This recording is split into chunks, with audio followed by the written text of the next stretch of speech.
محله یافت‌آباد تهران در ورودی یک باشگاه ورزشی و یک محل پارکینگ هستش که این قرن‌کشی و چاقوکشی به وجود میاد. این نفرات میان و با قناب و چاقو حمله میکنن به فردی رو که الان اینجا هستش و یه فرد ورزشکار با ضربات قناب و چاقو باعث میشن که نقص عضو پیدا میکنه و تا آخر عمرش دست راستش دیگه اون حرکت لازم رو نمیتونه داشته باشه. ما نمیشناختیم ولی پشت سر ناموس رفیق رو به ناموس کرد ما را می‌زدیمش. پشت سر ناموس رفیق شما که در ایران هم نیستش، در یک کشور دیگه هستش، کسی گفته که ایشون صحبت کرده، شما اومدید اینو با ضربات قنابی به این شکل در آوردید. درست نیستش ولی کار ایشون هم درست نبود. من اصلا قبول ندارم کسی بخواد ناقص کنه اینجوری کنه. بیرون بازم همدیگه رو ببینید بازم میخواید درگیر شید.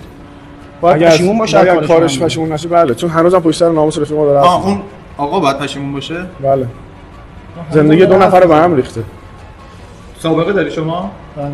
سابقه چی بوده؟ یه دونه سابقه بود تبرئه شده. شما چند تا سابقه دارید؟ من 30 تا. 30 تا سابقه. بله. به چه جرمی؟ همش درگیری و چاقوکشی. چطوری آزاد میشدی شما؟ حبسش کشیدن.